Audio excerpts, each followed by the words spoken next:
안녕하십니까? 8월 26일 월요일 BOUK 뉴스데스크의 뉴스거리입니다. 먼저 세계의 이목이 집중되었던 G7 회의부터 보고하겠습니다. 토요일 오후부터 각국의 정상들이 자신의 비행기를 타고 비아리츠 공항에 착착 도착했습니다. 보리스 수상에게 처음 있는 다자간 국제회의 참석입니다.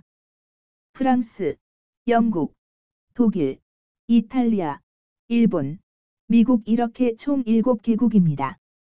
한국 국민들이 그렇게 크게 생각하는 중국은 해당 사항 없습니다. 왜일까요? 주퇴국 르랑스 마트롱 대통령은 회의 의제를 발제하였습니다. 민주주의, 성평등, 교육, 그리고 환경보호입니다.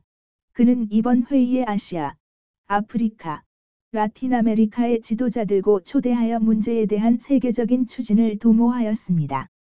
영국 뉴스에서 흥미로운 것은 트럼프와 보리스의 양자간 회담, 보리스와 터스크 설전, 트럼프와 아베의 북한 미사일 관련 회의 등이었습니다. 대부분 부부 동반으로 참석했지만 보리스는 혼자 왔습니다. 비자 퇴자로 미국도 못 간 것이 세상에 알려진 K 시몬즈는 사실 여기에 같이 오는 것도 어색한 것이 사실입니다. 보리스 수상은 일요일 오전 7시에 자신의 호텔 앞 바닷가에 있는 로슈 로데 바위 뒤에서 수영을 했다고 주장했습니다. 그러나 그런 사진이나 증거는 어디서도 찾을 수 없었습니다. 기자들은 보리스 수상이 사용한 은유법일 것이라고 이해하고 있습니다. 그는 기자들에게 바위를 가리키며 자신이 오늘 오전 7시에 저기 바위 뒤에서 수영을 했다고 말하면서 그때 그 바위에 커다란 구멍이 있다는 걸 발견했다며 방법이 있습니다. 라고 외쳤습니다. 이유에 대한 나의 발언의 요점은 길은 없지만 해변에 앉아서는 길을 찾을 수가 없습니다. 에드 위웰린 프랑스 주재 영국 대사도 수영은 했지만 바위까지 가진 못했습니다. 도널드 EU 의장에게 우리가 노딜로 나가게 된다면 영국은 390억 파운드를 지불할 이유가 없다는 것을 경고합니다. G7에 참석하고 있던 보리스 수상의 입에서 드디어 꾹꾹 참고 있던 이혼 위자료 390억 파운드를 줄 필요가 없다고 말함으로써 재협상에 완고한 입장을 보이는 EU 행정부의 터스크 집행위원회 의장 면전에서 협박성 발언을 하였습니다. 이어서 그는 EU가 협상안을 수정하고 싶어하는 영국 정부의 진정한 의도를 이해하고 귀 기울여 달라고 말했다고 영국 언론들이 보도하였습니다. 보리스 수상은 주말에 있었던 비아리츠 G7 회의에서 EU의 재협상안의 유무에 관계없이 10월 31일 떠날 것이라고 강력히 말했습니다. 또한 일요일에 그는 BBC 인터뷰에서 새로운 협상안을 확보할 수 기회는 100만 분의 1 확률이라며 터치 앤드 고 전략이라고 말했습니다. 보리스 수상의 이런 표현에 대해 언론들은 너무 모호한 소리 안 하냐?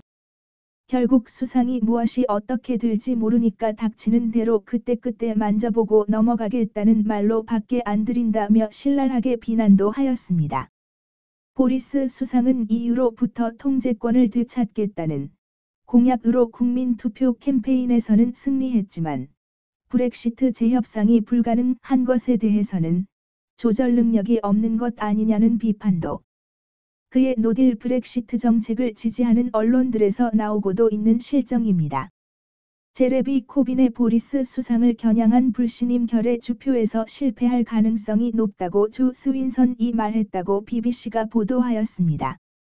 립댐, 자유민주당의 리더인 조 스윈선은 코빈의 자신이 스스로 수상 불신임 결의로 생긴 공백기의 관리인이 되겠다고 주장함으로써 표결에 붙이는 것 자체가 위험하게 되었다고 주장하였습니다. 그가 선동하는 수상 불신임 투표에서 승리하면 노동당 정부가 비상정부를 구성한 다음 브렉시트를 연기함으로써 노딜 시나리오를 피해 갈 것이라는 주장인데 이것은 하원 의원들의 충분한 지지를 얻지 못할 가능성이 크다고 정면으로 받아쳤습니다. 홍콩 뉴스입니다. 홍콩 경찰이 시위대의 6월 시위가 시작된 이후 처음으로 실탄 사격과 물대포를 발사해요. 분위기가 험악해졌다고 BBC가 보도하였습니다. 시위대는 쯔엔완 구역과 심샤이쯔이 구역으로 분산되어 있습니다. 홍콩 경찰은 일요일 시위에서 30명이 체포되었고 그 중에는 12살짜리 어린이도 있다고 발표하였습니다. 시청해 주셔서 감사합니다.